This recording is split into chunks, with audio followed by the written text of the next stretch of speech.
Hello, good afternoon, everyone. This is a recording on the lecture on early childhood.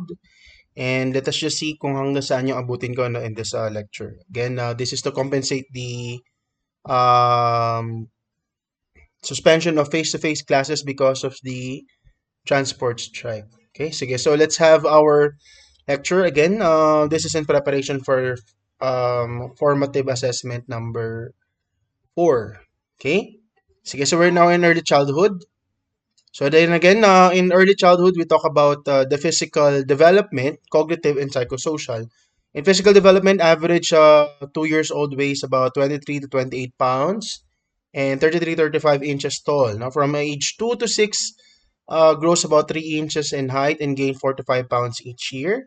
So these are just some details no, of development. So mga self-explanatory naman yan. No? Slower growth rate than in infancy. Kaya ang lagi natin sagot, which is the fastest no, in terms of development, physical, that is during the prenatal. No? Prenatal. Okay? But in early childhood, slower growth rate na yan. Until we age, no, pabagal na pabagal yung development, physically speaking. Now, appetite also decreases from age 2 to 6 years old, no? So, nagiging picky eater, no? They start to become picky eater in during this time. Okay? Brain development in childhood, brain weight. Yeah, and brain is about 75% of adult weight by age 3. And then by age 6, it's already 95%. Okay? So, like what we have said, at birth, your brain is not yet fully developed, right? So, it's less convoluted. But when you age, it becomes more convoluted. Convoluted meaning nagkakaroon na siya ng mga kulot-kulot. No? Ibig sabihin, higher, more complex processing.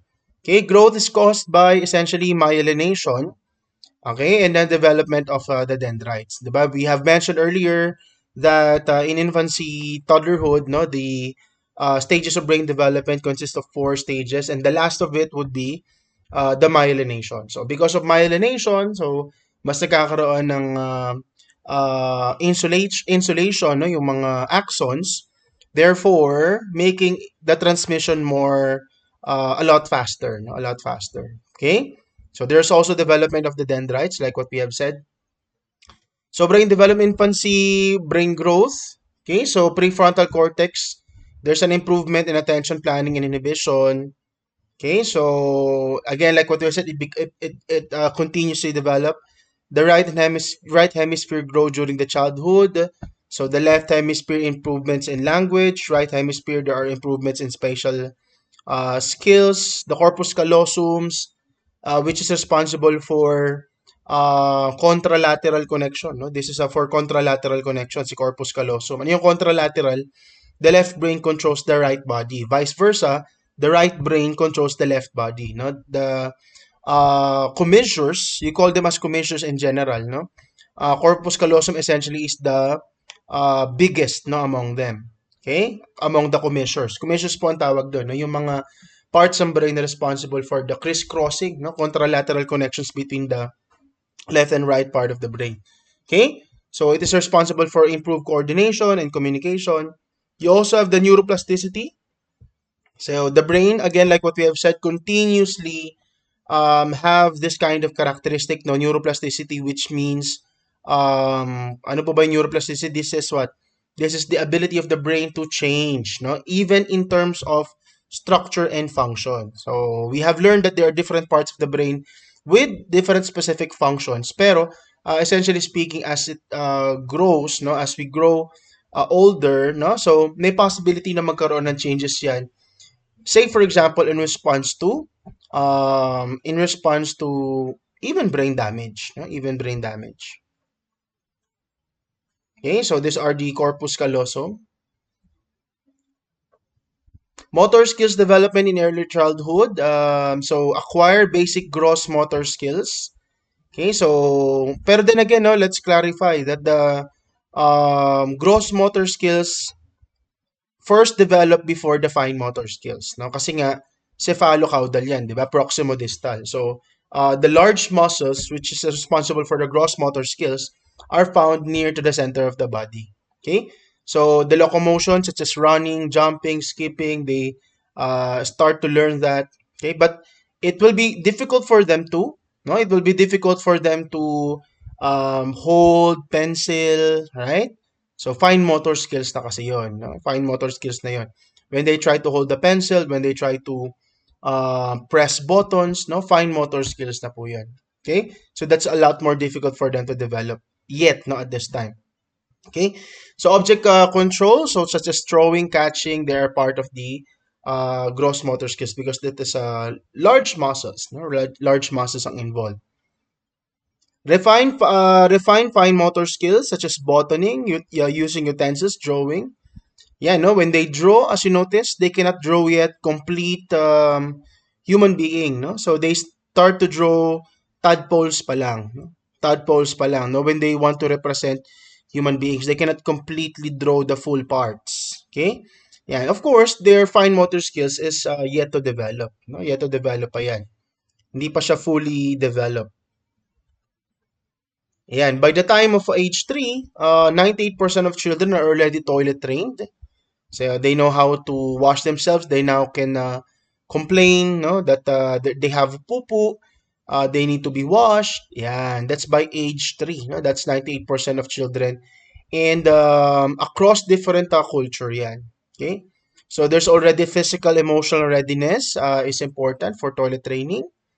Okay, so that's why you would notice that there are some videos na meron mga shows that shows how to do potty training or toilet training, no? Para at least magkaroon ng, should we say, acceptance yung bata in terms of toilet training itself, no? Ayan. So, daytime control, of course, develop first. So, if there are babies, no, who used to poop in the evening, so it becomes difficult later on pa sila, no? So, daytime control is a lot easier to train. So, however, there are some problems associated with elimination, such as what you call as enuresis and compressis. No? Pag sinabi ng enuresis, this is bedwetting. No? This is what you call as bedwetting. Okay? Ayan. So, encompressis naman is bed soiling. No? Bed soiling. So, sila ay nagwiwiwi or nagpupupu sa kanilang bed. So, it can be both involuntary or intentional. So, ibig sabihin, the point is, they should have been toilet trained around this time, but they still poop or they still pee on their beds. Okay, that is what you call as elimination disorder. Enuresis and encopresis. Again, like what we have said, it can be both involuntary or intentional. No, perhaps because of bakit siya naging intentional?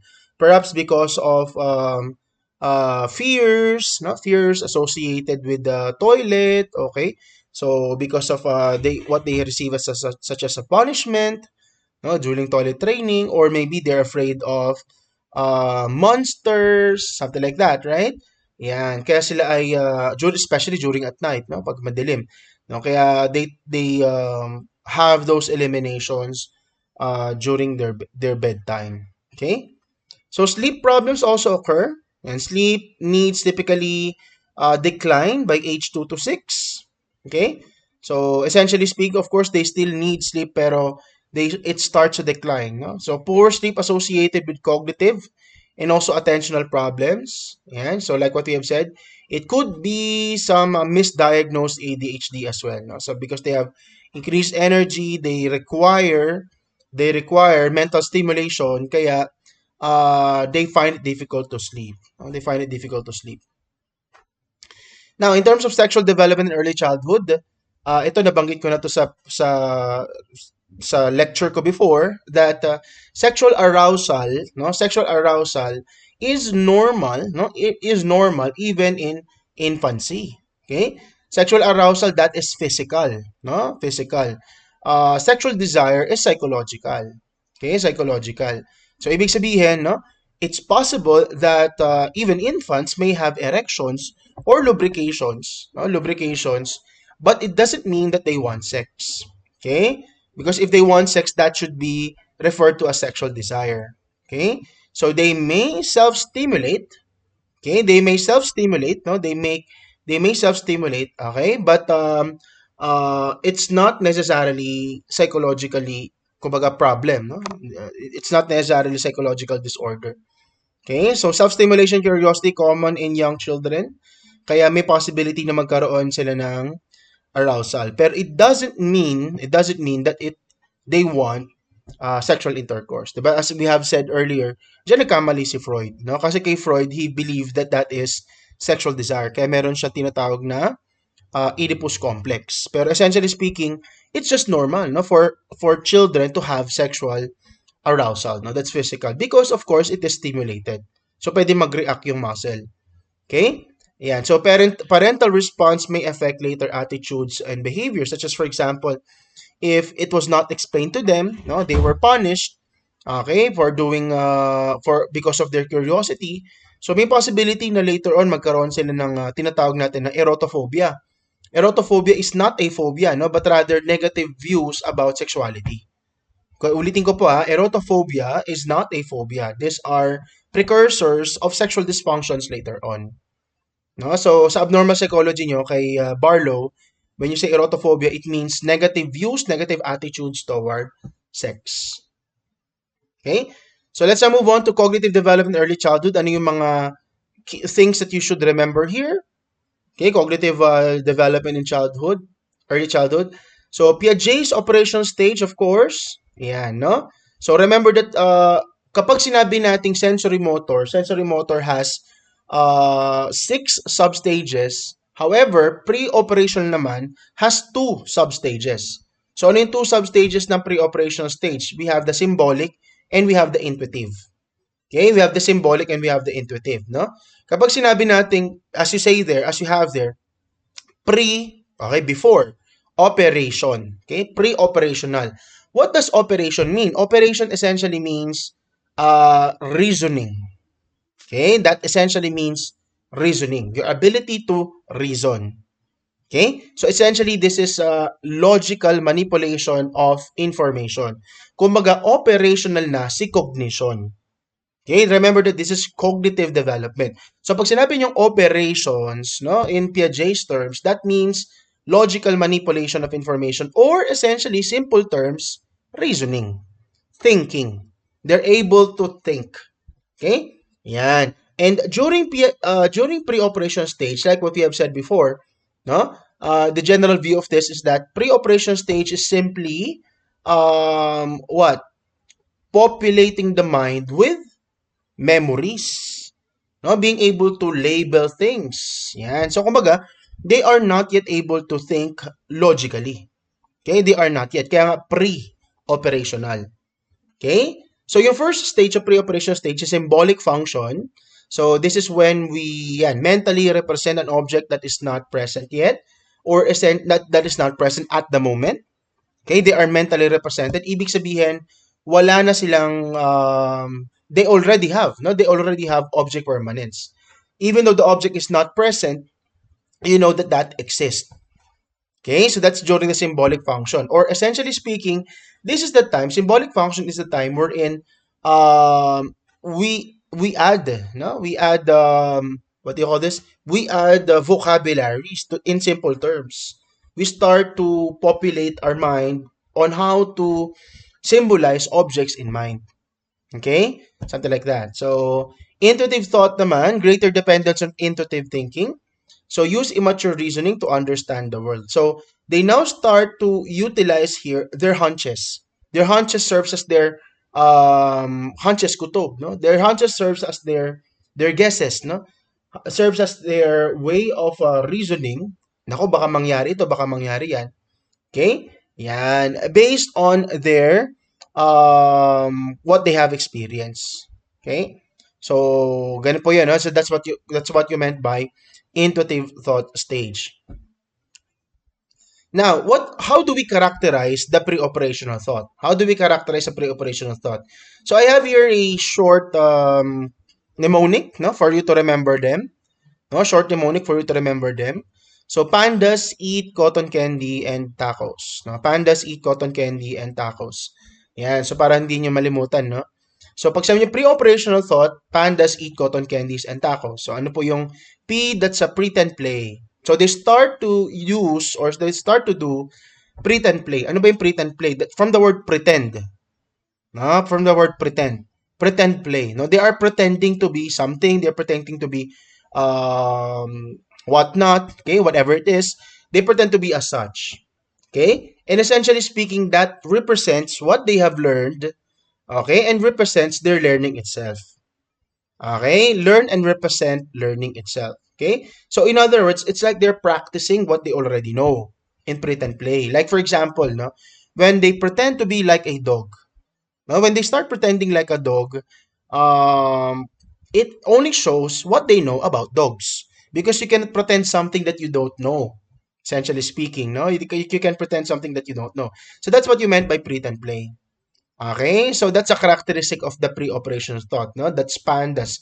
Pandas eat cotton candies and tacos. Okay? Ayan. So, learn and represent learning. That's pretend play. Egocentrism naman, believe that other people have same thoughts, perception as they do. Exactly as is, no? What I see is the same thing as what others see. Exactly as is. That is what you meant by egocentrism. Egocentrism is not narcissism. Magkaiba po yun. No? Narcissism is self-love. Egocentrism, you're the center, meaning what you can see is exactly the same thing as what others see. Okay, that's what you meant by egocentrism. Yan, did you get that? Oh, ganun po yun, no? That's egocentrism. Now, what you see, kumbaga parang, if I see a certain object, no, I will believe that you also see another object. Okay, the same object. Even though there are some obstacles behind it. No, even though there are obstacles behind it. Okay? So like for example, like this now, I'll show you an example. So this is my phone and this is the ang tawag dito, yung casing ng phone ko, no? At the back of the casing of my phone, I have here a coffee. Let us say you haven't seen this yet and then I start showing it. Now, you know for the fact na you're already old enough to know na meron ditong drawing, right? Pero for children, kunyari ako yung bata, no? Ako yung may pre-operational thought, I would think that you also see here. So as you can see at the back, no? So this time, I would also think that you can also see here um, the coffee, no? Yung cup of coffee. Okay? So you can also see the cup of coffee. Yan. So ako yung nakatingin, I can see a cup of coffee, pero I would also believe that you're also seeing the cup of coffee, even though it's on the other side. Yan. Kasi what I see is the same thing as what you see. That's what you call as egocentrism. Okay, what I believe in is the same thing that you believe in. That's what you call as egocentrism, no? Ayan, did you get that? So I hope you get that, no? That's egocentrism in during the pre-operational stage. Centration naman, focusing only on one characteristic of an object to the exclusion of others, no? To the exclusion of others. Like for example, when you say centration, focusing only on one aspect, kunyari you have here two bowls, yung isang bowl larger than the other, okay? But they have exactly the same number of scoops of ice cream. Say for example, so both bowls have three scoops of ice cream. Pero yung isang bowl mas malaki. No, di hamak na mas malaki doon sa isang bowl. Pero the number of scoops are still the same. What would the child say? The child would think that the larger bowl is more than the smaller bowl. But in reality, they have exact number of scoops, no, of ice cream. So that's what you call a centration. You're only focusing, the child is only focused on one aspect. Okay, one aspect. So of course, nagkakaroon ng classification errors. And then they also have what we call as animism. Ano yung animism naman? So attributing life-like qualities to objects. So you believe that a certain object is alive. Okay? So like for example, you have a cup of coffee. Now you have a cup of coffee. You are afraid, no? You thought that the cup would be burnt, no, after pouring a freshly brewed coffee. No? So you're afraid na, ay, baka mapaso siya. No? Baka mapaso siya. So you would think na that could, the, the, the cup, no, would feel something. No? Animism po ang tawag natin doon. Okay? Transductive reasoning naman, inferring connections between unrelated situations. No? So they start to infer connections between unrelated situations. You think that they are connected with each other. No? Yan. So like what you have said when you say conservation, so ability to recognize that moving or rearranging matter does not change the quantity. So wala pa po, no? Clarify natin. Pre-operational thought does not have conservation yet. No, the pre-operational child does not have conservation yet because they have centration. So, centration comes first, okay, before conservation is developed. Okay, wala po yung pinagkaiba dun sa theory of mind, no? Later, didiscuss natin yung theory of mind naman, and egocentrism. Pero for now, just like what we have said, centration, no? So, the child is characterized by centration, kaya wala pa siyang ability to conserve. Yan. So, when you say conservation, ability to recognize that moving or rearranging matter does not change the quality. This is an example of it. Look at that. So, they have the same amount, no? Essentially, they have the same amount. Okay, but when you transfer the contents of the bowl to a taller mug or taller cup, taller cylinder, you would think that one of the two is larger, one of the two is more. You would think that maybe the tall, no? Maybe the tall glass has more liquid than the short glass, short but wide glass. Yeah, so this is what you call as conservation. Okay, this is what you call as conservation. So as you notice, they cannot they cannot conserve yet. Why they cannot conserve yet? Because they are not yet able to no, they are not yet able to think logically. Remember, pre-operations pa lang ito. What is operations? Thinking, logic. They can't think logically yet. Okay? They can't think logically yet at this moment. Kasi nga, they are still characterized by centration. Okay? Ayan. So, Vygotsky's sociocultural theory of cognitive development. So, essentially speaking, cognitive development is facilitated by cultural products such as language, writings, and concepts, and social interactions with adults and more learned peers. Yan. So, essentially speaking, kaya meron tayong tinatawag na zone of proximal development. Diba? The zone of proximal development, essentially speaking, this is the gap between what you can do alone and what you can do with help. Okay, what you can do with help. Now, you would notice here that in terms of Vygotsky, important yung help ng other people. While in terms of Piaget naman, you have such a thing, you have such a development, cognitive development, because of brain development. Okay, brain development. So makikita mo na magkaiba yung kanilang perspective. One is very much biological, another is very much of social. Okay?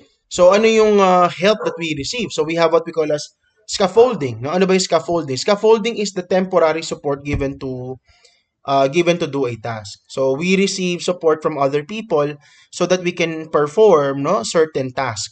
Such as for example, when you want to write, we receive scaffolding such as for example, the use of tracing. Diba? The use of tracing. You are taught how to trace so that you can learn how to write.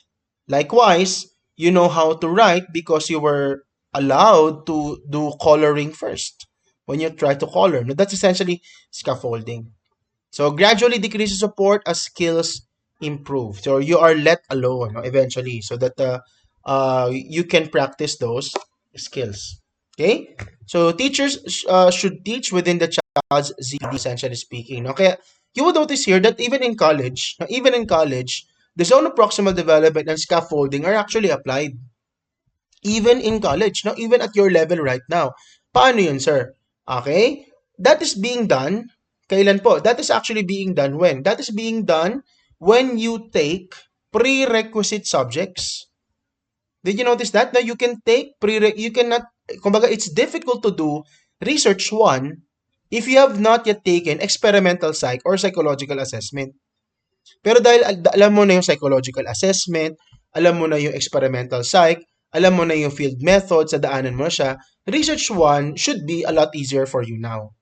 Likewise, you cannot do psych assessment without psychological statistics. Diba? So, ganun po yan, no? You can't do dev psych kung hindi ka pa nag-intro to psych.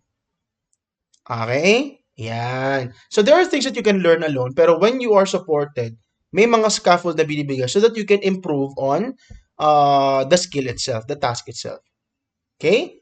Yeah. So Piaget believed that children should discover concepts on their own. Yan. Children talk to themselves to solve problems or clarify thoughts. Yan. So according to Vygotsky, kaya nga you would notice magkaiba sila ng view, Magkaiba ng view si Vygotsky at si Piaget in terms of their cognition. In what manner? Si Piaget kasi, remember that egocentrism siya. Piaget believed that private speeches are egocentric. Kay Piaget, no? What do you mean by that's egocentric? Like what is, paano nga ba egocentrism? What you believe is the same thing as what I believe, vice versa. What I know, what I can see, is the same thing that you can also see. That is egocentrism, no? Ayan. So, kung papansin mo kay Piaget, when you speak, since it is egocentric, whatever I say, it's the same thing that I believe na you are understanding. You learn. Okay? So, kumbaga parang equivalent to when I say something, it's as if I'm saying it to you. Kasi nga, egocentric. No? Egocentric si Piaget. Yan, ganun po yan, no? So, children talk to themselves to solve problems or clarify thoughts. Pero kay Vygotsky naman, yung private speeches or inner speech naman, private speeches naman kay Vygotsky is essentially exposing what they can do alone. Remember that kay Vygotsky, he believed ZPD, there's something that you can do alone and you can do with help. So when you start speaking words, private speeches, this essentially is like practicing the things that you already know. Okay, ganun po yung kay Vygotsky, no? Magkaiba sila ng view. Now, understanding the world, no? So, theory. So, children generate theories to explain experiences and concepts. So, remember earlier, no, we have something what we call as the um we have what we call as the what do you call this yung kanina, no, yung previously natin, symbolic and intuitive stage, right? Yan, in intuitive stage, essentially they're already explaining things. They have their hunches to explain around them. More specifically, that is what we refer to as the theory. Children generate theories to explain experiences and concepts. However, just like what we have said, they are not necessarily accurate. Okay? Like for example, when it rains, sometimes children might believe that it's because the sky is crying. No? So of course it's not accurate. No, we believe at your age right now, you believe that that's not true. No, but children can believe as such. Okay, and that is what you call as theory. No, that is what you call as theory. No, so children may able to create some form of beliefs. Okay, although inaccurate, so that they can explain things around them. Okay, of course, again, like what I've said, it's not yet logical. Now, the theory of mind, children's understanding of the world, we have something what we call as TOM or the theory of mind. This is the ability to consider others' thoughts. Yeah, others' thoughts. So, like what we have noticed, no, this theory of mind is or comes after egocentrism. Egocentrism is one of the characteristics of the pre-operational thought. Okay? And you know that someone is already done with egocentrism when they already have the theory of mind. Now, when they already develop the theory of mind. And in the theory of mind, this is the ability to consider others' thoughts. You believe that others also have their own mind. You believe that others also can see things that you do not see, believe things that you do not believe at. Okay? Others can have their own desires. Yeah, can have their own beliefs. So these are the components of theory of mind, as you notice, no?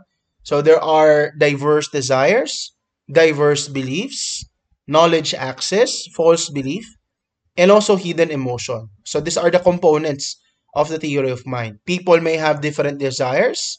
Okay, someone wants milks, another wants chocolate. Okay, diverse belief. People may have different beliefs. So at your age right now, of course, you have theory of mind. You believe that others have you consider that others have their own beliefs, such as, for example, a religion. Okay? Yeah. Or maybe others believe in a certain manner because they haven't experienced that. They haven't seen that. So that's why they don't believe it. Okay? So people may not have access to information. Okay? People may believe something not true. Okay? And people may not express real feelings. Okay? People may not express real feelings. Hidden emotion. Okay? So, of course, the theory of mind, although it's very much connected to cognition, it is again crucial for social interaction. Okay, it's crucial for social interaction. So it cannot happen that you have you interact with other people without using your cognition, of course, no? Kaya the development of theory of mind helps you to understand how to interact to other people, di ba? So imagine you can't respect others' beliefs if you don't have theory of mind. Okay? So these are just definition of it. Now, in terms of language development in early childhood, vocabulary growth, no? So expands up to 9,000 words. Okay, imagine, no, 9,000 words by age 2 to 6. Ano kaya yung mga words na yan, no? So they have a lot of words, perhaps words around them, okay? Or objects around them, okay? So they learn to know those words. Halimbawa, colors, even numbers, no, even letters, even different clothings, fruits, animals. Yan. They learn a lot of those, okay? So nagkakaroon ng vocabulary words up to 9,000 words. Okay? So fast mapping, learn new words quickly by connecting to familiar concepts. So maybe you have remember, diba, we have assimilation and accommodation, right? So in that manner, you can see that in accommodation, they utilize what they know, and of course, the one that is so older than them can accommodate, can help them change on those kind of thinking. Kung dati akala niya meron lang horse, ngayon meron na palang zebra. So by the connection similarity between the horse and zebra, they now learn, merong horse, merong zebra. Okay? So that's what you call as fast mapping. Learning new words quickly by connecting to familiar concepts. Okay? So, well, even as an adult, no, fast mapping is also important. No? That's why when you use some examples as a teacher, we try to use examples that you can easily connect to. No, you can easily recognize. In that manner, you can easily learn that kind of concept. Okay? Yan. So, interpret figures of speech literally, such as, for example, easy as a pie. So, they will think that the pie is really easy to cook, something like that. Or maybe when you say blood is thicker than water, they would think that literally, no, the density of blood is thicker than water, rather than thinking about the family relations. Okay? Or when you say, don't cry over a spilt milk. Okay? Don't cry over a spilt milk. Diba? When you say, don't cry over spilt milk, you would say, that would mean as an adult, you would think about it as if that is, kumbaga, if it's already done, it's over, no? You move on. Parang ganon, no? That's don't cry over spilt milk. Pero for them, just siguro make another glass of milk, no? If it's spilled. Yeah, no? So that's interpret figures of speech literally. Okay? Kasi nga, they don't use logic yet. Remember. All the more abstract things. Okay? So they have over-regularization. Okay? Overuse of regular grammar rules, such as, for example, rund. Of course, that's wrong. It should be ran. Yeah, no goose. Yeah. So there are some exceptions in English, right? Yeah. So they may over-regularize those grammar rules. So that could be one problems, no, errors in a language. Yan, no? So over regularization. Okay? So kasama diyan yung dided, 'di ba? Nauso yan sa mga social media or sa YouTube, no? So essentially speaking, that's they are like kumbaga parang ang dating they are like under the pre-operational stage pa lang. Adult interaction in input improves these skills, essentially speaking. No? You get to master the differences on this. But then again, I repeat, no?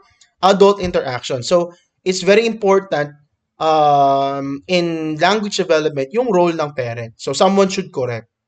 Oh, it should not be like that. It should be like this. No? You should use this preposition, not this preposition. Something like that. Okay? So autism spectrum disorder, so this is a deficit in social interaction. So of course, what they lack is obviously theory of mind. So they find it difficult to have social interactions. It's because they did not develop theory of mind. So often avoid interacting with others. There's also deficit in communication, such as a verbal and nonverbal. Like literally, they find it difficult to have eye contact. Ganyan yung autism spectrum disorder. They also have parroted speech. Yan, parroted speech, such as what we call as echolalia. What you say is also what they say. That's echolalia, no? Yan. So, you want to eat? They will say, you want to eat as well. No? Rather than saying yes or no. Are you hungry? Rather than saying yes or no, they will repeat what you have said. Are you hungry? Ganyan. Or limited speech. Okay, so deficits in communication, both verbal and nonverbal. Repetitive pattern of behavior or interest often adjust poorly to change, may include self-injurious behavior, no? Such as, for example, head banging. So possible yun, no? Head banging, repetitive. It can be self-injurious. Or they love arranging things in order, no? Yung mga, kunyari, they love stacking blocks, no, in one kumbaga one series, yan, very repetitive sila, no. uh Children with autism spectrum disorder also does not like if you're going to change the kind of music that they listen to, no? So kumbaga they love listening to one type of music. Eventually if you change the track into another, yan, it can be disrupted, and they can get um problematic for them. No? It becomes problematic for them.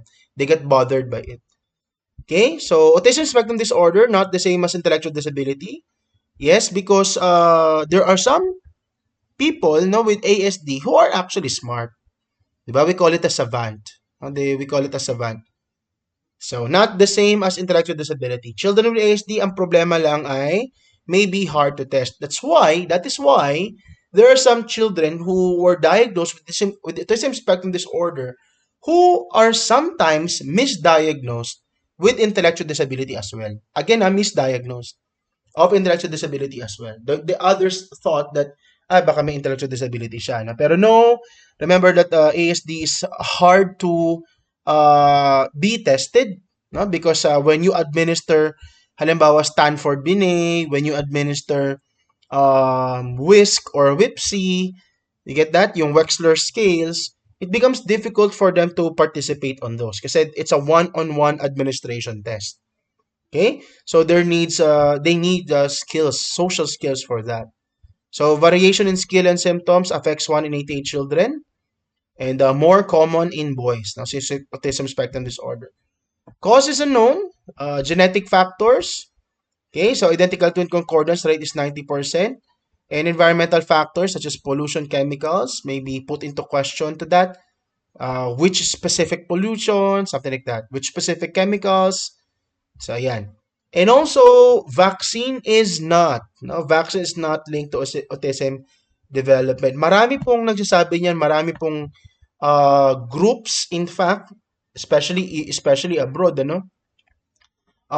Buti sa atin sa Philippines, generally speaking, we do believe that vaccines are not connected to autism.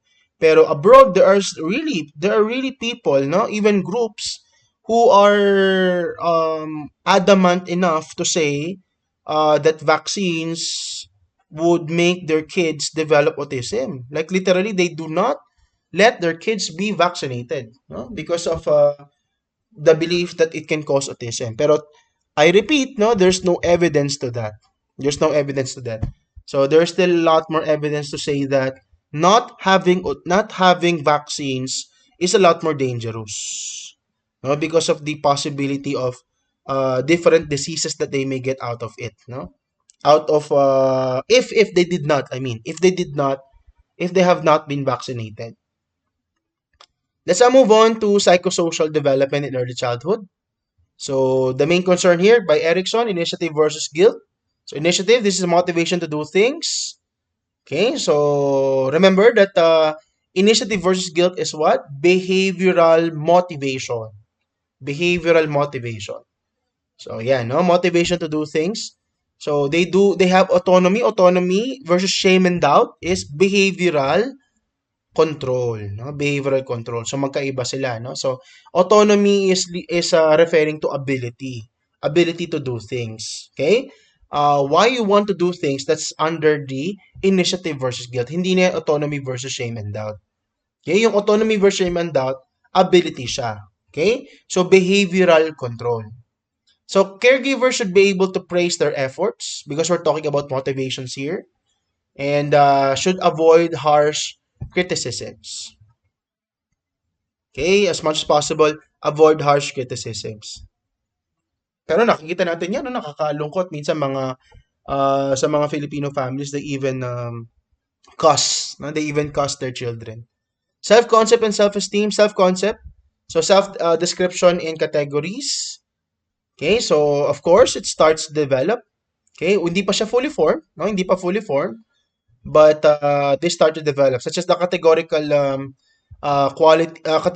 self. These are the external qualities, such as for example, ano yung category nila sa self nila?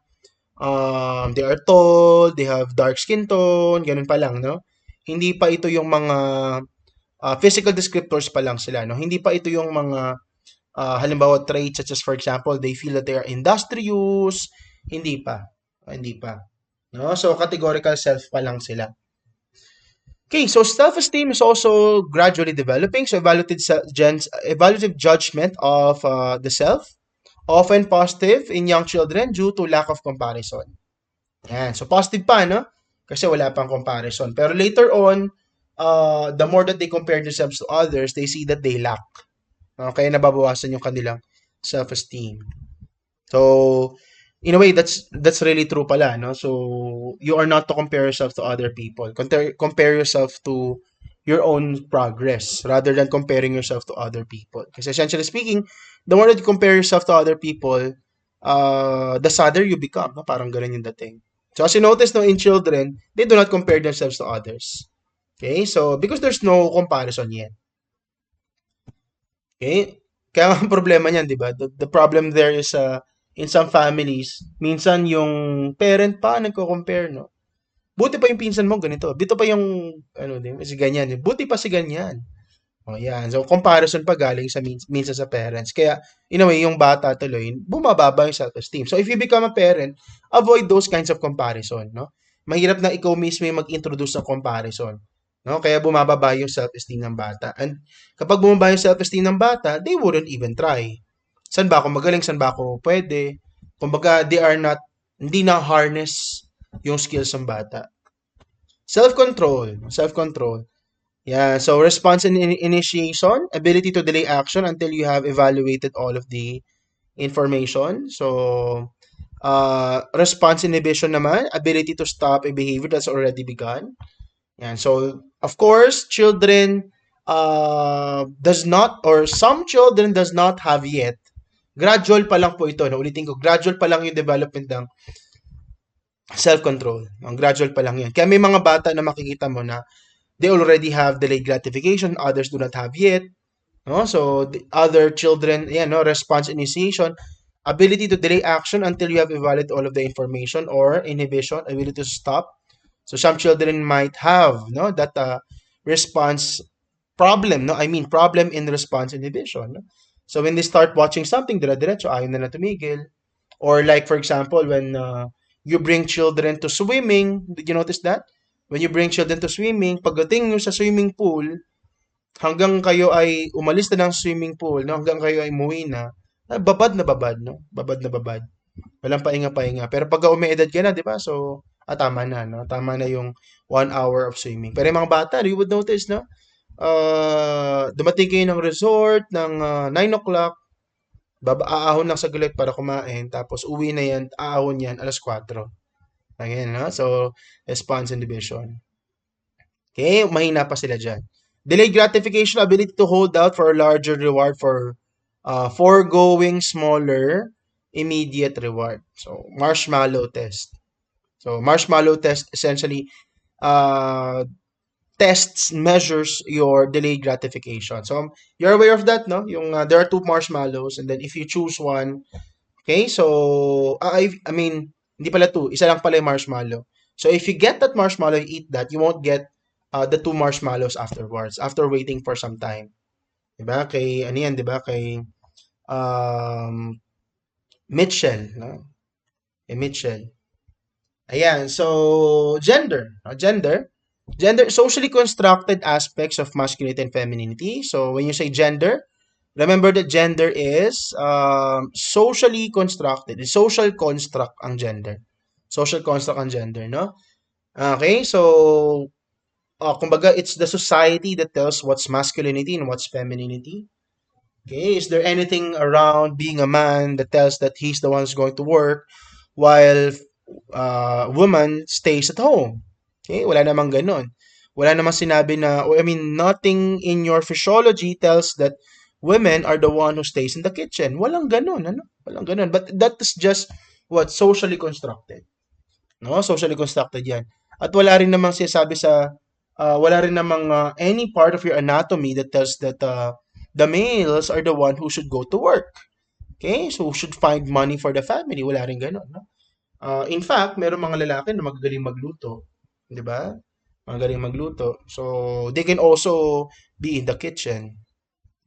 Gender identity, no? Kaya nga, like what I've said, this is socially constructed.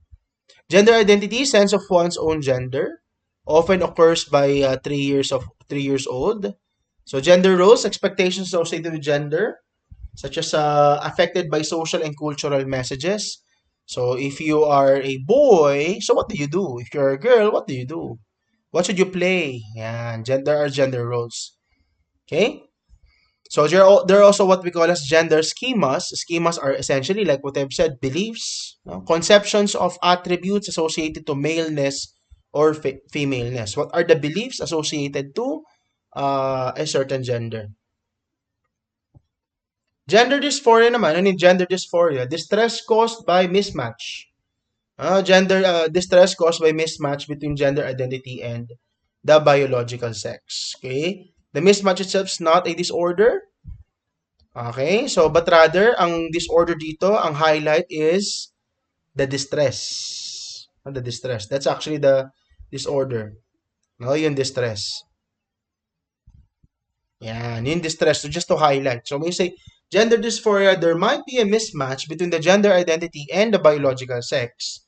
Okay, but they are distressed about it. They're distressed about it. That is what you call as gender dysphoria. Now, you might ask, kasi didiscuss pa naman natin yan bandang dulo, no? Bandang dulo sa homosexuality, no? Lalo na sa, I think that's in adolescence, if I'm not mistaken, sa chapter na yun. You would notice that the common stressors of people with the mismatch, no? Kumbaga yung distress is not because they are questioning their gender, but rather because of, kumbaga ganito, no? Yung mga healthy transgenders without gender dysphoria, no? Yung healthy transgenders, they're not really distressed because they are assigned by others as male or female. Okay? Gender assigned by others as male or female. But rather because of bullying, because of discrimination, okay, brought about by the society, brought about the people around them. Maybe, for example, their parents. Okay? So that's what we're talking about, no? That is kaya nga sila ay considered as normal, no? LGBT is considered as normal. Okay, they do not have gender dysphoria. Yan, ganun po yan, no? So gender roles and gender stereotype affect development. So beliefs about acceptable behaviors and qualities, again, is suggested by society, kaya nga stereotypes eh. Okay? And experience of sexual harassment, rape, income gap may also be affected by the gender roles. Diba? Like for example, we have what we call as the what do you call this? Glass ceiling effect. Diba? The glass ceiling effect. They are not promoted. No, they are not promoted simply because they are female. Oh, kasi parang dating pag leaders lalaki, no? Yan. So, but however, of course, we believe that that's not necessarily true. Now, let's now move on to Baumrind's parenting style. So, although this was already discussed, no? Siguro, it's important to note that during this stage, key, no? Key ang parenting styles. Okay? Yan. Such as, for example, authoritative, we have the four, di ba?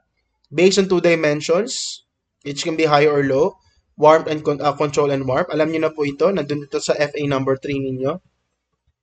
Okay, so we have the authoritative. This is high in control and high in responsiveness. There's emphasis on communication, appropriate negotiation. Okay, so we say emphasis on negotiation, communication. So you tell the demands. Okay, you tell the demands on your children. So do this, do that. Okay, so you should get this, get that. So if you get a good grade this time, so you can get something. So merong negotiation. Okay, so it is associated with children's competence and confidence. Why? Because they are taught at home. They are being taught at home. Ganito yung gagawin, ganito yung ginagawa. So they learn responsibilities. So if they do not know responsibilities, later on, no, magkakaroon sila ng problema, halimbawa in terms of their feelings of inferiority. Okay? So authoritarian naman, so high control, low responsiveness. Parents may be overly strict and aloof. Yan, no? So less, see that? High control, less responsiveness, hindi sila warm, rather they are more cold. Okay? Yan, strict and aloof. Children may fear rather than respect their parents. Kaya, you would notice later on, that can also affect their interaction with other authorities. No, in terms of other authorities, they're also afraid that baka sila mapagalitan, no? Yan. So they do not negotiate. Pero you would notice this that in terms of authoritarian, in terms of parenting styles, that affect on how they relate to authorities later on. You get that? So like for example, when you go to work later on, you can actually negotiate. No, you can actually negotiate with your boss. 'Di ba? Yan. So that happens, that kind of employee is brought about by what kind of parenting style? Authoritative. No, nanay niya kumbaga naging authoritative sa kanya. Kaya pagdating later on, umedad siya, nagtrabaho, they can negotiate now, halimbawa to business partners, to their employers, so on and so forth. To the HR, no, I need to have a higher pay. It's not anymore difficult to them. They already have the confidence. No, they already have the confidence. Unlike, for example, authoritarian, yan yung mga takot, no, sa mga authorities. Yan. They fear rather than respect, no, their parents. Permissive naman, low control, high responsiveness. Ito yung mga bigay-bigay na lang. No? Ito yung mga naging eventually spoiled brats. No? Spoiled brats. So, low control, high responsiveness. Parents provide little structure and allow child to make the rules. Okay? I want this, I want that. Yan, ganyan, no? So, lahat binibigay dun sa bata. Associated insecurity, poor self-discipline. Naalala ko yung character ni Dudley sa Harry Potter, no? Yung cousin, no, ni Harry Potter, si Dudley. So, he's the one who's making control, right? He's the one who's making the rules. Okay, so ilang gifts ba yung dapat ma-receive niya on his ex-birthday, something like that. Okay? So, ayan, no? So, associated with insecurity in poor self-discipline. Kasi in permissive, in this manner, no, yung parent, they believe that the child cannot do it. The child is not able to perform as such. Okay? Okay, iniisip ng magulang, sayang yung sabon, hindi siya marunong maghugas sa pinggan. Sayang lang yung sabon, wag mo nang paglabahin. Okay? So ang belief ng parent, hindi niya kaya. No, ang belief ng parent, hindi niya kaya. Pero in reality, if you're going to think about that, why not let them wash the dishes? Why not let them wash their laundry? No, say for example, their own underwear at the very least, 'di ba? So, hindi kasi nila alam kasi hindi mo tinuturuan. Yun lang po yun. Pero kung tuturuan mo yung bata, alam na niya. Okay? And yung pagtuturo na yun, that actually happens in authoritative. Authoritative. Uninvolved naman, low control, low responsive. Slow lahat, no? Low. Low lahat. Low control, low responsive. Associated with worst outcomes for children. So they could possibly develop psychological disorders, such as, for example, reactive attachment, right? Okay, so parenting styles and culture. Baumricht's model assumes authoritative is best. Okay, however, authoritative parenting style may be viewed as good in which kinds of culture? Individualistic. Okay, so it actually creates qualities valued in individualistic culture. Di ba? Yung confidence, very individualistic siya. It also creates qualities, no? Qualities, um, ayan nga, valued in the middle and upper class. Okay?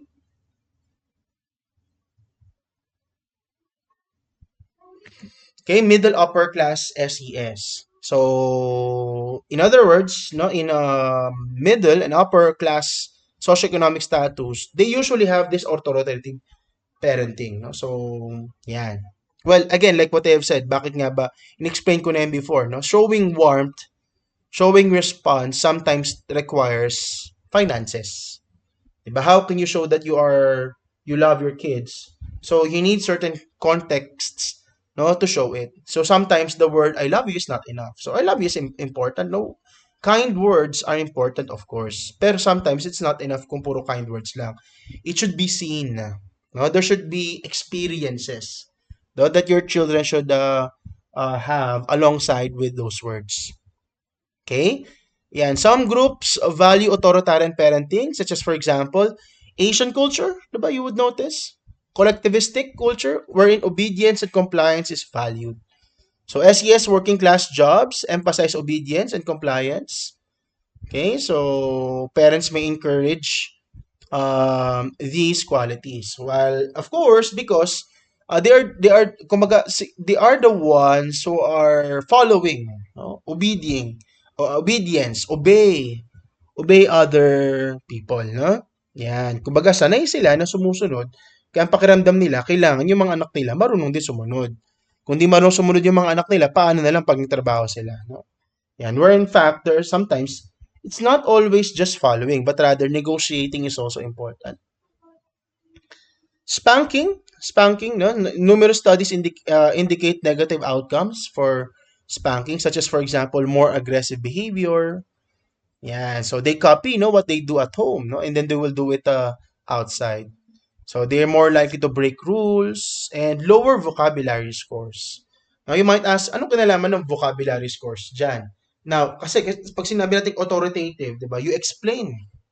You explain, no? The more that you explain, they learn those words. No? Pero minsan, kapag sanay ang bata sa palo, tataas mo ng kamay mo, alam nila. Wala nang palipaliwanag. You get that? Taas mo ng kamay mo, alam nila na wala nang palipaliwanag.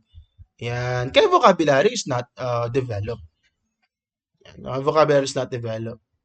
Sibling relationships are also important. So sibling relationship important for social skills development, such as empathy, sharing, cooperation, negotiation, and conflict resolution. This is the time that they start to develop empathy, no?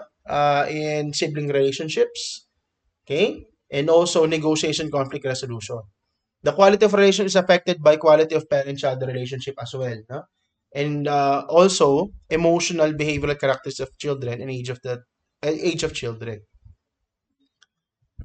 What about play? No, play according to Freud is a release of pent-up emotions. No, this is your pent-up emotions. So you play because there might be some traumatic experiences, and through play you can show, no, these kinds of emotions. Kaya napansin niyo, no, merong mga interventions such as what we call as play therapy.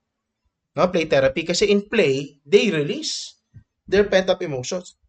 Kaya if you will be asking anong klaseng perspective ang play therapy, very much psychodynamic. Because in play, Freudian view is that it is a form of release of emotions. Okay? So manage emotional distress in secure environment. Okay? That's according to Freud. But for Vygotsky and Piaget, essentially play is a demonstration of their intellectual abilities. It's a demonstration of intellectual abilities. Kaya nga, you let them play. Diba, ito, may mga current, no? May mga current na views, no? Na sabi nila, don't buy too much toys for your kids. Meron mga magulang kasi ganyan eh, no? Meron mga magulang na they love buying toys for their kids. Bakit? Kasi nung sila raw ay bata, wala raw sila ng ganitong play, wala raw sila ng ganitong klaseng toy. So parang nagbabawi sila, no? They purchase a lot of toys for their kids na nung sila hindi nila na-experience nung sila ay bata. Okay? But essentially speaking, like what we have said, no, those toys are demonstration of their cognitive abilities. Okay? It can actually develop their cognitive abilities. Not only demonstration, but also develop their cognitive abilities. Kaya nga, don't buy them too much toys. Even though they only have a few toys, a few lang yung toys nila, they become creative. No? They become creative in those kinds of toys. Na minsan, kahit hindi na yan toy, no? Kahit na hindi na yan toy, they're able to recreate it, okay? Recreate it so that it becomes a toy for them, no? An object of enjoyment. 'Di ba? So, kumbaga parang ganito, you don't have to buy them a full playground, okay?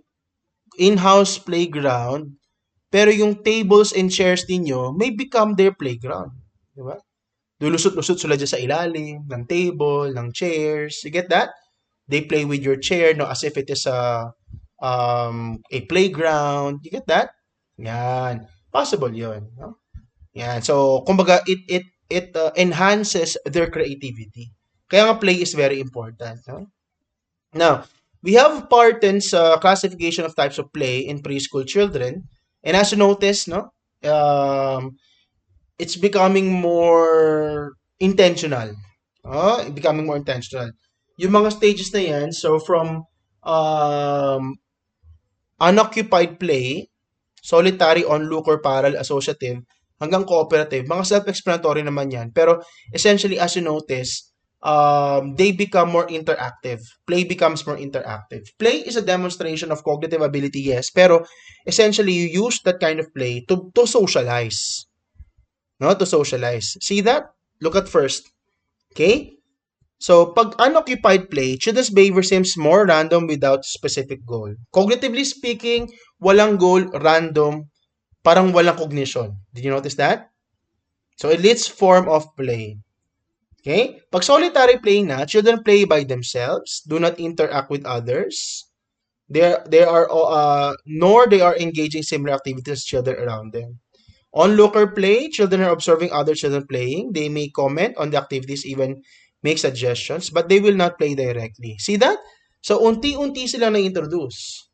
From no rules at all, okay, to playing by themselves, to watching other children, to playing similar things as other children, okay, to interacting with other children, but not common goal, to cooperative play, which is common goal with other children. See that?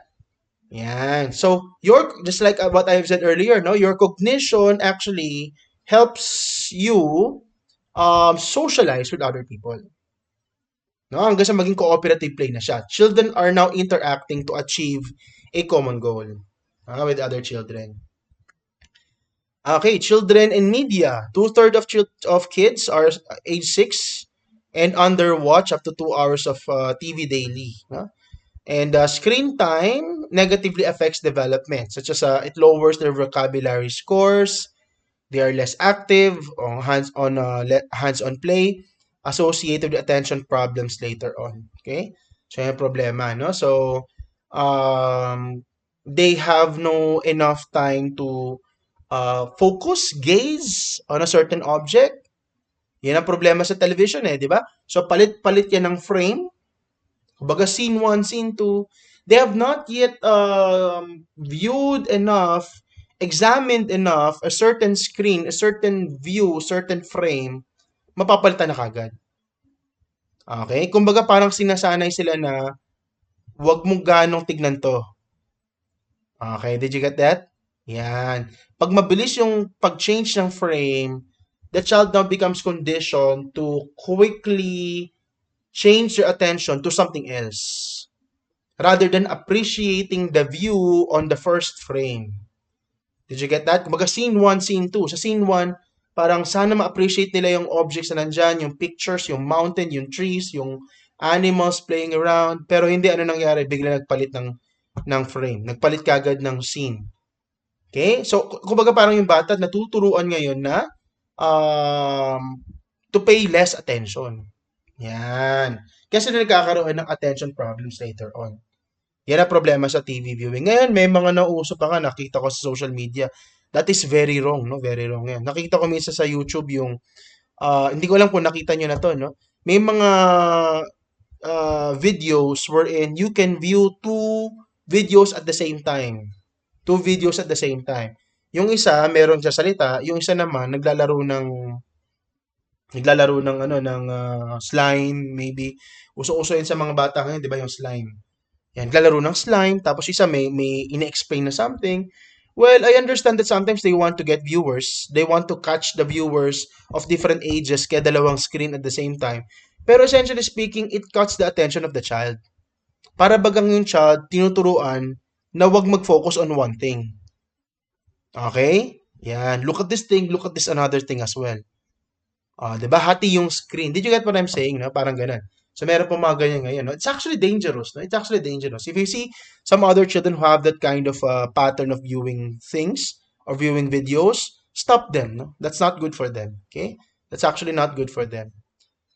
Yeah. So, abuse, child abuse and neglect. So, different types of maltreatment. So, there is what we call as neglect, the most common type of abuse. There's also physical abuse, psychological maltreatment, sexual abuse. And may occur separately or in combination. No? May occur separately or in combination. Yan. So we have neglect, physical, psychological, and sexual abuse. Sexual abuse, sexual contact with between children and adult or much older child.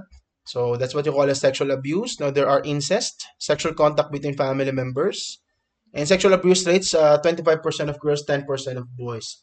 But boys are more likely abused by strangers and less likely to report. Kaya yung 10% na yun might be questionable. Okay? The median age for sexual abuse is at age 8 to 9 years. Okay? So yun yung something that you should look for. And then stress and child development. So it's normal everyday stress can help children build coping skills. Long-lasting extreme stress can affect their brain development in hippocampus and amygdala. And specifically, it shrinks. It can shrink the hippocampus. So kapag merong excessive stress, yung hippocampus can actually shrink. Okay? Amygdala naman can overactivate. Can overactivate.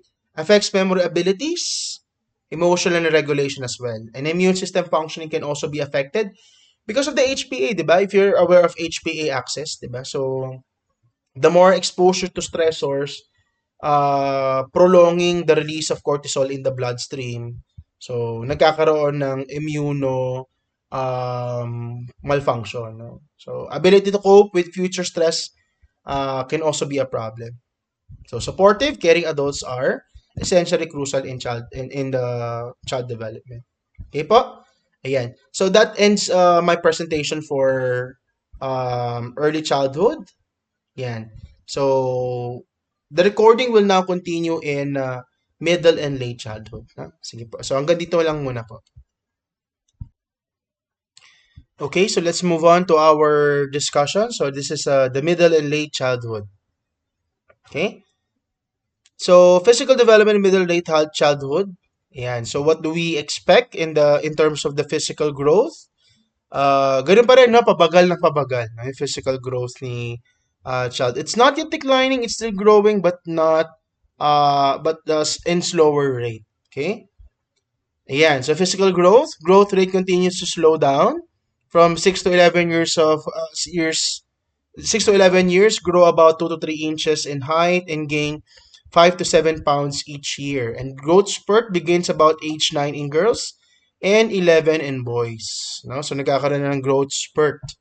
Growth spurt, of course, is a sign that they're about to have their puberty. Growth spurt happens in puberty. So, physical growth, muscle strength and lung capacity increase. Ability to engage in strenuous physical activity also improves. Okay. Gross and fine motor skills also improve. There are sex differences in motor skill performance. Obviously, no? So, boys are more into physical activity. Improvements due to experience and brain growth is kumbaga should be factored in, no? In terms of their motor skill development. No? So, experiences and brain growth. In terms of brain development in middle and late childhood, brain growth, frontal lobes becomes more developed. Okay, so especially by age 10 to 12. Yeah, as you noticed, diba? So, in the previous lecture, we talked about pre-operational stage. Here, they are about to approach the concrete operational stage. No? So, meron ng logic. No? Kaya even biologically speaking, bakit meron ng why are they in the concrete operational stage? Because brain development happens. No, brain development happens. Improvements in logic, planning, attention, memory, yan. So myelination and association area, so ibig sabihin, faster, no? Faster in transmission of impulse. Okay? Faster in transmission of impulse. So again, ulitin natin, no? Merong myelination kasi merong faster transmission of impulses. Na mas mabilis, no, yung pag-transfer ng information kapag myelinated yung neuron, 'di ba? So this gray matter, white matter, right? Okay. So hippocampus transfers information from short-term to long-term memory. It's its function. Kaya mas mabilis na silang nakakapag in a way memorize ng information. See that? Again, hippocampus is responsible for what? Transfer information from short term to long term. Ibig sabihin, mas nakakapag-memorize na sila. Okay, physical activities in children. 25% of children account for playing video games as exercise, such as esports, watching other children play other video games. Even until now, di ba, very common po yan. So physical education schools declined in the recent years. So increase again due to health concern. Yeah, so tumataas because of the health concern. So the main issue, of course, is the obesity. No? Obesity. The body mass index tells something whether the individual is obese or not. No? So there are a specific range for that. So kapag ka overweight, so BMI at or above 85th percentile for the age. No? So kasama dyan yung age, yung weight, and then yung gender. Yan yung mga factor in for the BMI. Okay? So, obesity, of course, BMI is over 95th percentile for the age. Associated with insulin resistance, kaya commonly people who has obesity, eventually later on, nagkakaroon sila ng diabetes. Inflammation, knee problems, even cardiovascular disease. This happens in both childhood and in adulthood. Yun po ang problema. Childhood obesity, okay, cognitive aspects of it. So processed sugars and saturated fats linked to poor relational memory skills. Okay, weakened blood-brain barrier in the brain. If you don't know, yung blood-brain barrier is responsible whether certain chemicals, certain even pathogens can pass through, no, from the blood vessels going to the brain. Okay, of course, the blood vessels sila yung responsible na nagdi-distribute ng nutrients, no? Not just nutrients, even pathogens are there, right? So, may mga possibilities of brain infection because of, yan, processed sugars and saturated fats. Overweight children have poor executive functioning, so problems controlling impulses and delaying gratification. Kaya, it's not true, no? It's not really true na in order for you to process your brain, you should consume more sugar.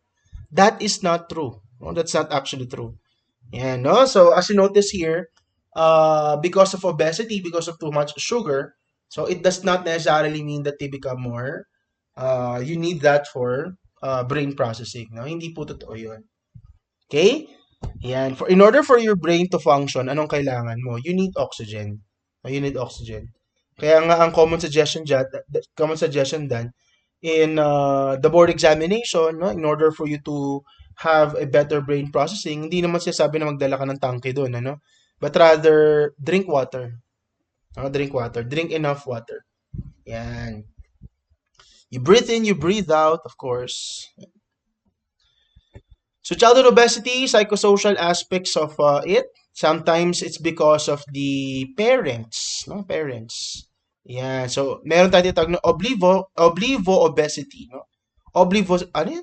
Oblivo obesity. When you say oblivo obesity, this is the lack of recognition that children are overweight or obese. Kaya kain lang, no? Wag mo ubusin, ubusin mo yung nasa plato mo, so on and so forth. No? So that is what you also oblivo obesity, no? Ayan. So, may prevent parents or children from seeking help.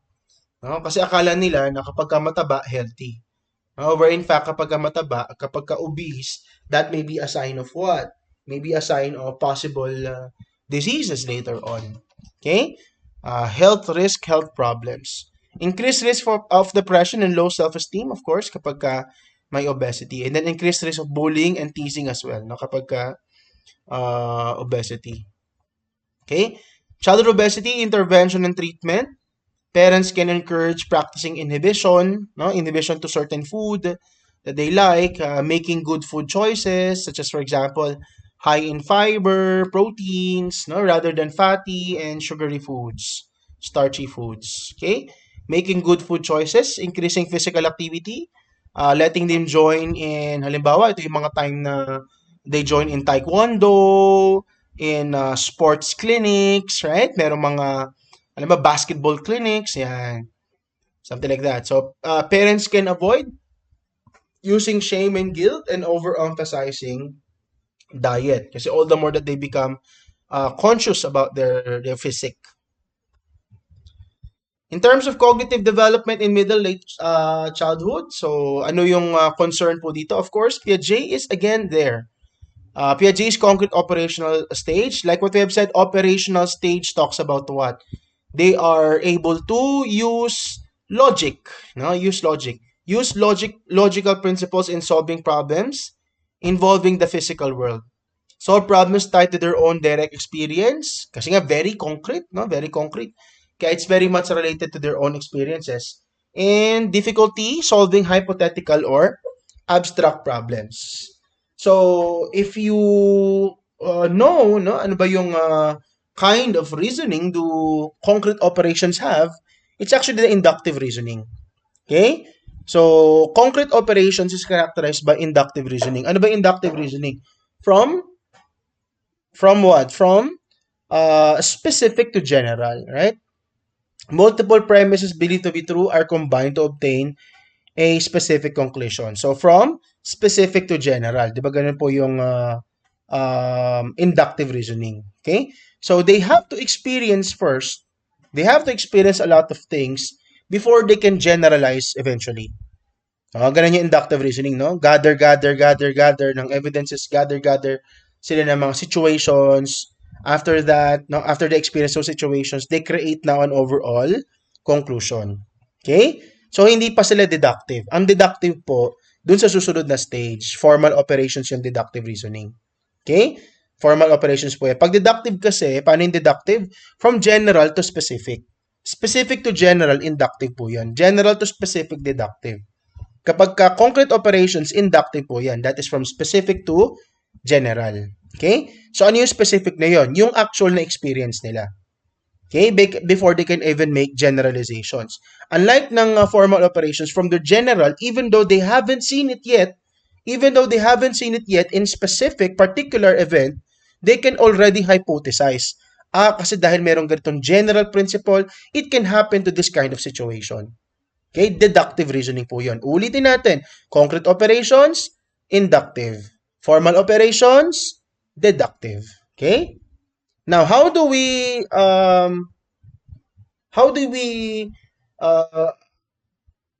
describe, no, the concrete operational thought? Okay? So these are the elements or descriptions or elements of the concrete operational thought. So we have here a mnemonic. Cats in rainy cities dance silly. Cats in rainy cities dance silly. Para hindi nyo malimutan, no? Cats in rainy cities dance silly. So you have their classification, identity, reversibility, conservation, decentration, seriation. Okay, so ito po yung ito yung mnemonic natin, no? Cats in rainy cities dance silly. So classification, they now start to understand hierarchies. So merong mga mammals, merong mga you have the horse, you have the zebra, so on and so forth, no? Lion, so on and so forth, no? So they now have hierarchies, okay? May classification na. Meron ng mga families, phylum, ganyan, ano? Kingdom, so on and so forth. Yan. Classification, they are now able to do that. Okay? They can now start to identify some qualities constant despite change.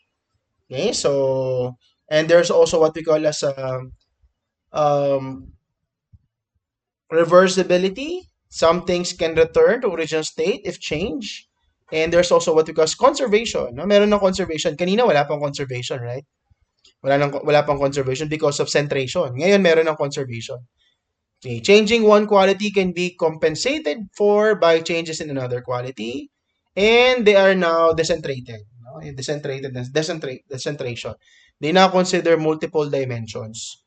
And of course, meron na ring seriation arranged along quantitative dimensions. So, yan po, no, yung mga kailangan yung i-memorize. No? So, elements of concrete operational thought. Okay? Now, information processing approach, this is another view. Yan. So, middle childhood shows improvement in attention, working memory. Ano nga ulit yung information processing? As we say, di ba? When you say information processing, this is the view that the mind is like a computer. No? The mind is like a computer. No? So, a good computer is able to retain information, encode information, and also open files, no? Open information. So, likewise, ganun din daw yung mind of an individual. Okay? So, middle childhood shows improvements in attention, working memory, metacognition. Okay, so use of memory strategies. They are now able to use memory strategies or mnemonics. Yan. Memory strategies, we refer to this as mnemonics. Parang ganito, no? Mnemonics yan. Cats in rainy cities dance daily. So, you are now able to create such a mnemonic. Okay? So, meron tayong tinatawag na mediation deficiency. Mediation deficiency, such as don't understand why strategy is useful. Why do we need to have these strategies, these mnemonics?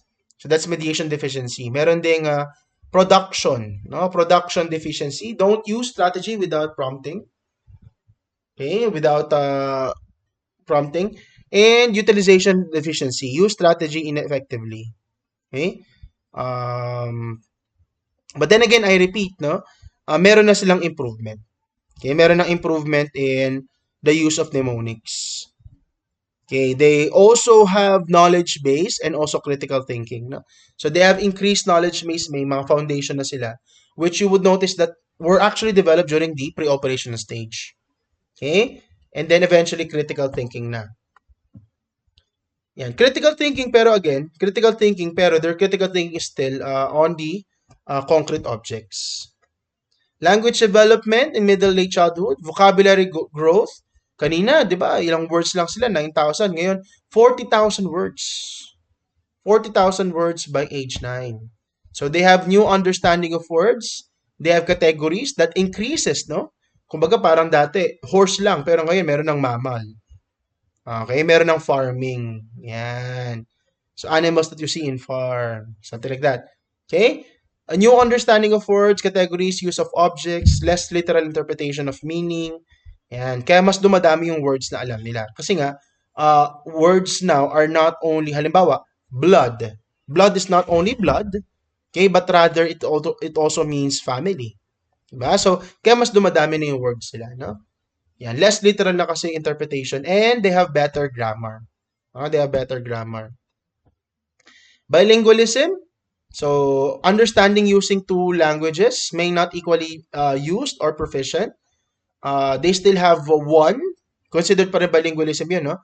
They still have one primary language, but they can utilize. Yun yung point. They can utilize, halimbawa, Tagalog, English, something like that. Okay? Yan. So, remember that bilingualism has cognitive advantages. Bilingualism actually has cognitive advantages. Okay? Better understand languages overall and may help learn new words faster. Bakit, sir? Kasi they can associate it easily. No? They can easily associate. Halimbawa, sabi ng dog.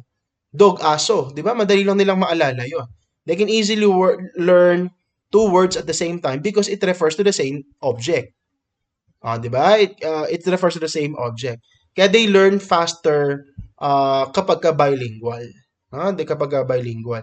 In the same way, di ba? When you are studying, sometimes it's a lot easier to understand words kung i-Englishin mo, tapos tatagalogin mo. In that manner, you're not learning the English word, but you're also mastering the Filipino word for it. Di ba? So, ganun yun. So, bilingualism, essentially speaking, is in fact helpful. No, it's in fact helpful. Okay? So hindi totoo yung kapag halimbawa at home you're using Filipino then English, they'll get confused. No, no. In fact, if you present them, halimbawa, they watch television, English yung pinapanood nila, pero when you talk to them Filipino, sometimes English, they learn both languages. No, they learn both languages. Now, ano ba yung mga communication disorders? No, communication disorders associated during this stage. So there are fluency disorders. So it affect the rate of speech, as for example, the stuttering, no, stuttering. So sound syllables and words are repeated or last longer than normal. What do you want? Parang ganun. That's stuttering, na? Stuttering. Articulation disorder, inability to create or produce specific phonemes. No? So, such for example, yung problem nila with the sound of F, or something like that, no? Rather than F, you say P word for that. Yan. Though they find it difficult to produce those specific unit, no? Smallest unit of sound. Phonemes tawag doon, right? Yan. Voice disorder, problems with pitch, loudness, and quality of the voice can be also observed, no, in children. Theories of intelligence, general versus specific, not just general versus specific. Yan. So general intelligence factor, common ability underlying intellectual ability. This is, of course, you're familiar with this, right? The G factor, not the G factor by Cattell, right? G factor, sorry, Spearman, not Cattell, Spearman G factor, right? Common ability underlying intellectual abilities, such as, for example, ability to learn, reason, adapt, yan, can be assessed by a variety of tasks. Yan. So, yung overall intelligence mo is applied to different situations. That's one view. However, there's also what we call as specific intelligence, a measure of specific skill in narrower domains. Such as, for example, we have here Sternberg. No? Sternberg's theory of intelligence. So, you have the analytical, creative, and practical. Analytical intelligence, academic problem solving, performing calculations. So, essentially speaking, the analytical intelligence is, kumbaga parang similar in a way with convergent thinking, looking for correct answers. While creative intelligence naman, adapt new situations to create new ideas. This is what we refer to as the divergent thinking, generating many novel solutions. Okay? And then practical intelligence, this is the demonstration of the common sense. Or not just demonstrating common sense, but applying what you actually know. Applying the analytical and the creative intelligences. Okay, that's practical intelligence. And of course, true intelligence involves a balance of the three. Important components of creativity. So ano po ba yung mga contents or components of creativity? That includes expertise, imaginative thinking, risk-taking, intrinsic interest, and working in creative environments. So creative people have studied and learned about the topic. Creative people view problems in new and different ways. And creative people take on new but potentially risky approaches. Creative people take on projects for interest, not money. And then most creative people are supported, aided, and challenged by other people working on similar projects. Now, I'd like to clarify this, no? So, of course, we're talking here of the concrete operations pa lang, no? Concrete operations pa lang tayo, no? Middle to late childhood pa lang po ito, no? Pero the maximum level of creativity is reached by the time of midlife pa, no? So it starts to be expressed. Okay, creativity is seen, yes, pero yung maximum of it can be found, yan, optimal level of it can be found in midlife pa. Okay? Middle adulthood pa po yan. Okay? Yan. Kasi as you notice, no, you have your expertise. And you reach expertise by the time of midlife pa. Now, you would notice here that most of the description here of creativity, components of creativity, are not found in children. You get that? That they cannot be applied, should we say, in children. But nakikita na po ba yon? Yes. Halimbawa na lang, intrinsic interest. Diba? So, children kahit walang bayad yan, if they like what they're doing, they become creative on it, right? Yan. So, 3 years of intelligence gathers multiple intelligences.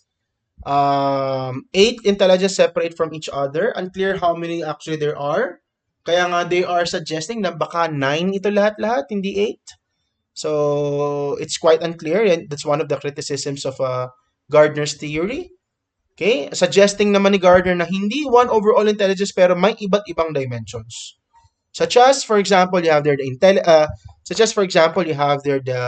linguistic, no, logico-mathematical, spatial, musical, kinesthetic, interpersonal, naturalistic, at yung pang nine is the existential intelligence. Ano yung existential intelligence? Yan yung your ability mo to talk about, no, existence, talk about life, talk about death, talk about religion, no? Existential intelligence po yan. Okay? And again, the question is it really talking about intelligence, or is it just an ability, or is it a talent? Kasi others view intelligence as a form of your ability to adapt, no, your ability to adapt to novel situations, no, not just seeing things in a new way, which is creativity, but rather being able to adapt. That is intelligence. Your ability to adapt to new situation. Kaya, ang question, is it really talent? Is it really ability? Are they actually the same? Okay? But then again, I repeat, theoretically, they view it as different types of intelligences. So measuring intelligence, of course, the measurement of intelligence should be reliable, valid, standardized, and there's also a question of Flynn effect. No? Flynn effect. So pag sabi natin reliability, so this is still in your psych assessment, no? Pero just giving you some idea here. Consistent over time, okay? The test must be valid, measuring what you're supposed to measure, that's validity. And then standardization, no?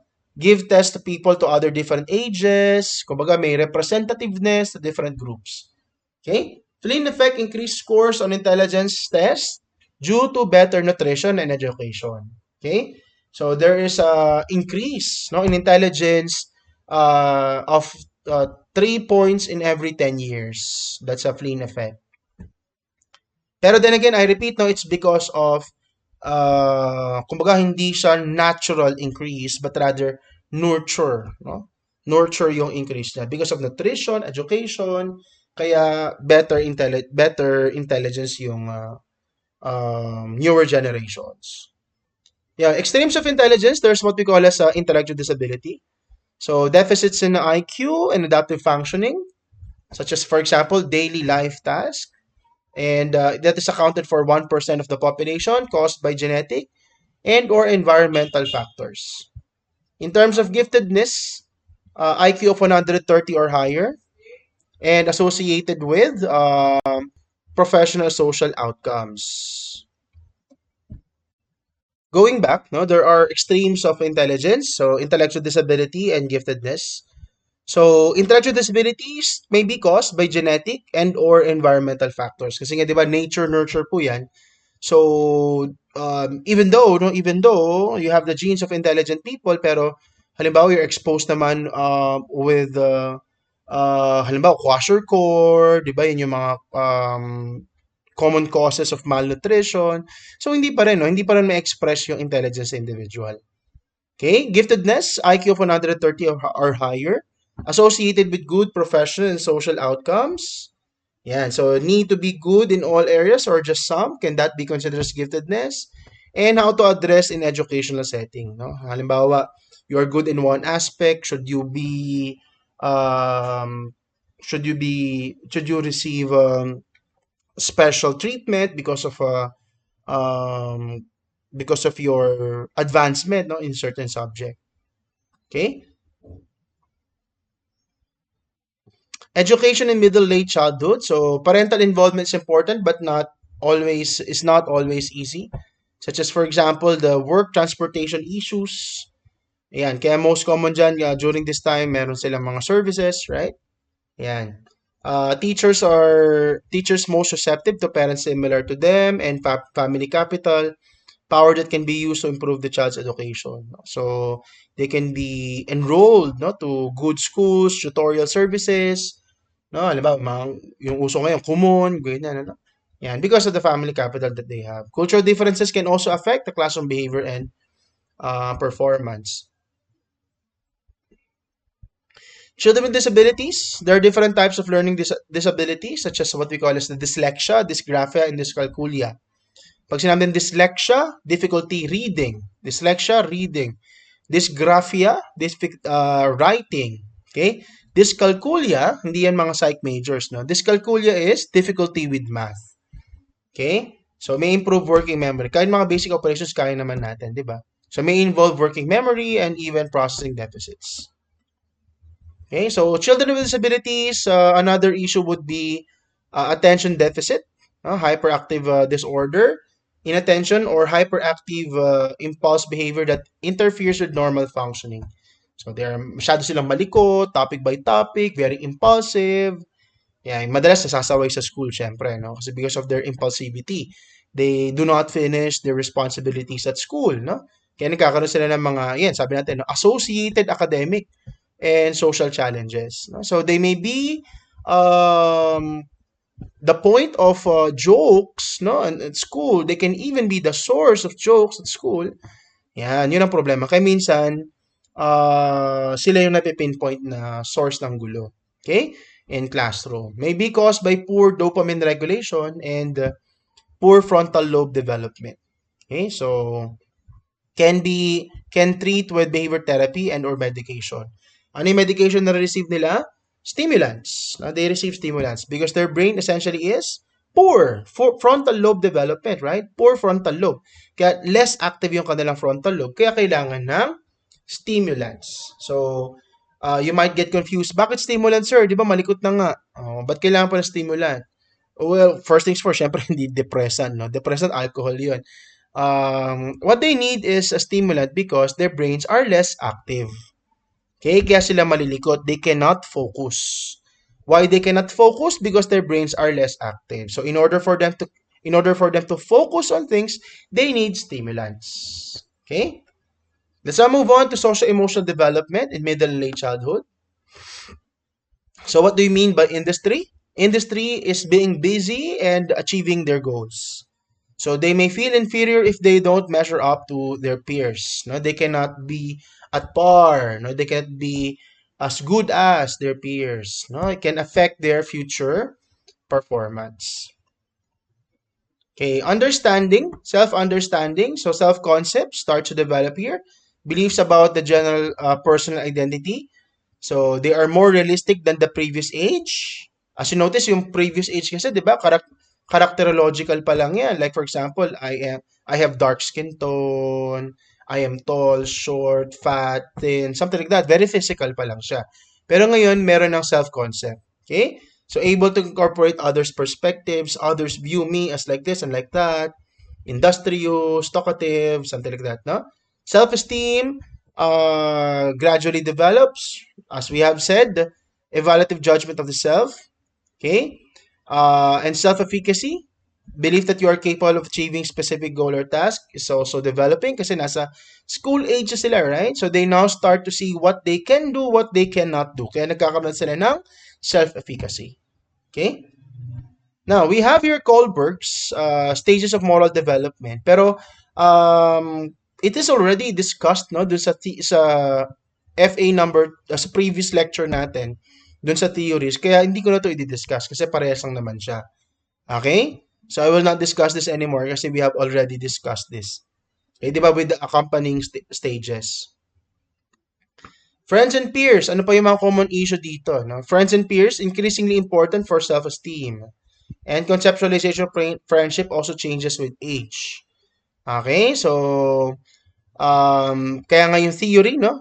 Friends and peers, again, like what they've said, it affects your self-esteem. No? Being accepted by others. No, you feel that you have self-worth if you are accepted by other people. No.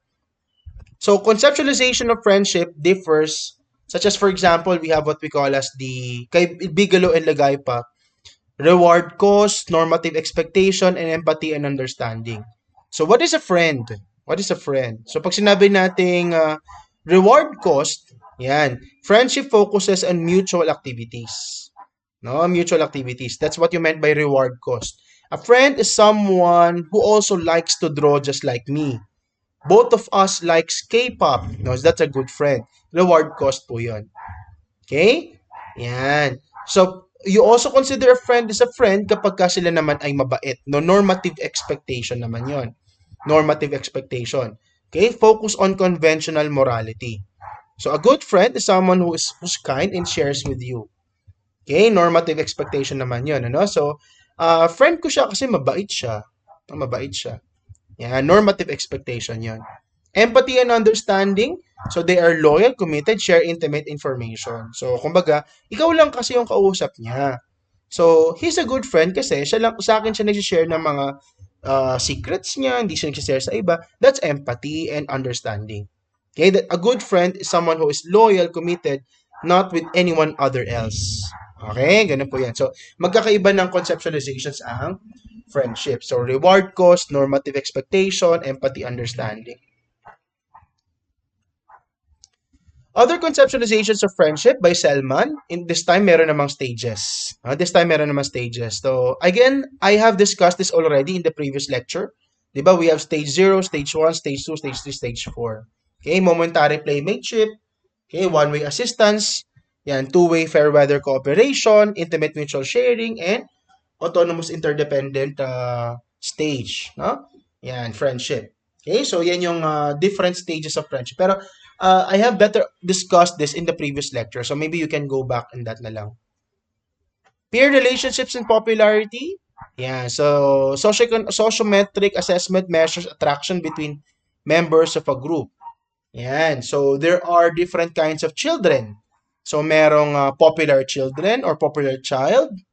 Okay, merong rejected, merong controversial, merong neglected, merong average. Yan. So ito yung mga how we assess, no, yung popularity.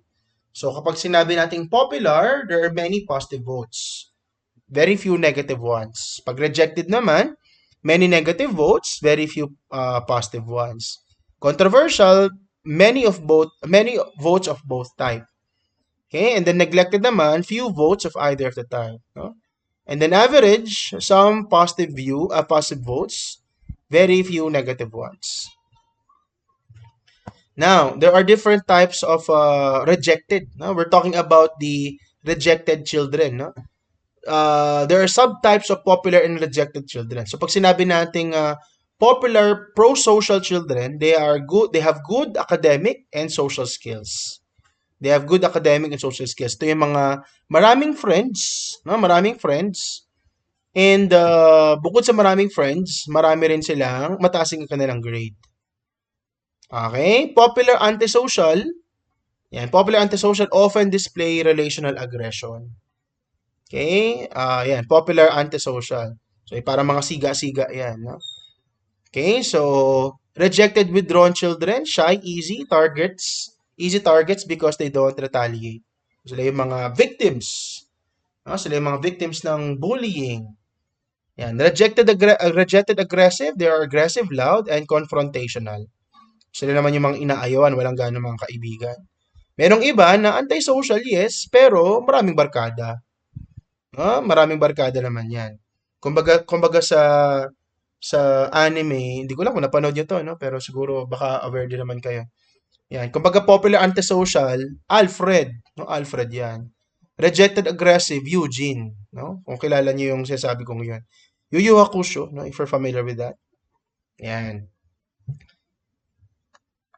Bullying, unwanted aggressive behavior involving real or perceived power imbalance. Okay, so maybe verbal or physical and social. And cyberbullying is a type of bullying using electronic technology. Yan. So 20% of students engage. 20%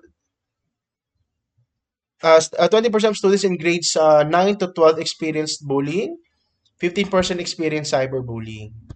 Okay? So I think we're quite aware of what bullying is, no? However, there are different types of bullying, right? So cyberbullying is one type of it. Okay, student perceived as weak or different or at risk. Yan. So sila yung mga karaniwang nagiging victims, no? Victims of bullying. Many bullies have high self-esteem, however, lack empathy, okay, and like to dominate. Okay, so many bullied children don't ask for help, yun ang problema. That's why it's important to know the warning signs of bullying. And it is often associated with depression. No? So yung being victimized by bullying, okay, so associated with depression, even substance abuse, and even suicide. Even suicide. Kaya you should be aware as a teacher, no, kung sino yung mga possible victims of bullying. Okay? In terms of family, Berger's family task includes providing food, clothing, and shelter, encouraging learning, developing self-esteem, nurturing friendship with peers, and providing harmony and stability. So that's the role of a family in middle to late childhood.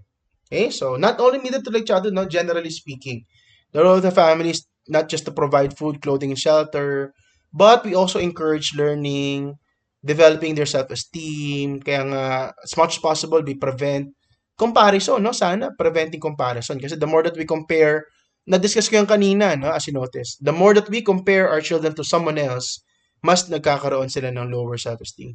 Nurturing friendships and peers and providing harmony and stability.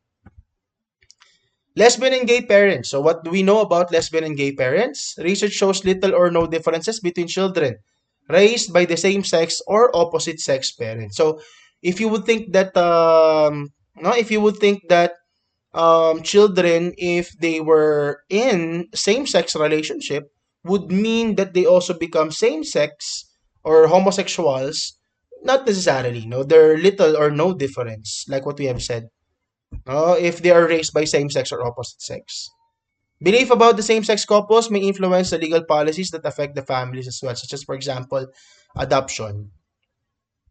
So, dito sa Philippines, di ba? So, that, that is, that cannot happen, no? Same-sex couples cannot adopt. Yun ang problema.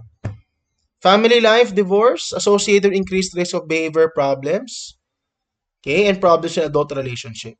So, it is true, no, that if your parents are divorced or separated, no, that may lead to behavioral problems. Increased risk po yan.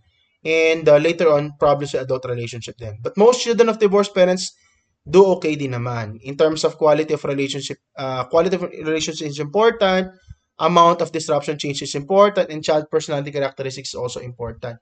So the point is, how do we handle the separation? No, how do we handle the separation? So, uh, divorce is an issue. No, divorce is an issue recently in our laws, no, in the Philippines. It's already a bill. It's about to be signed by the president, Bongbong Marcos. No, so let's just see what happens there. If he will approve that, if he will make it as his legacy. I don't know what will happen. No, but the point is, um, nagkakaroon ng problems in development ng child kung halimbawa hindi maayos yung naging separation or agreement between the parents. Sino yung tumatayong father figure, something like that. Meron ba siya nakikitang father figure or not? Yan.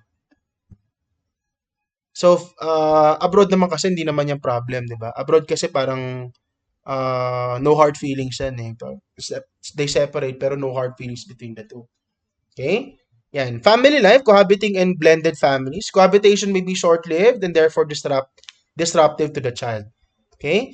Yun ang problema with cohabitation, yung living in, no? So, if the parents already separated, again, hanging ngayon si child. No? Sino ba yung kinikilala kong tatay? Sino yung kinikilala kong nanay? So on and so forth. So, it affects, no? It affects the child development. So, yung identity ni child copying someone else becomes a problem. Blended family include kids from previous relationships.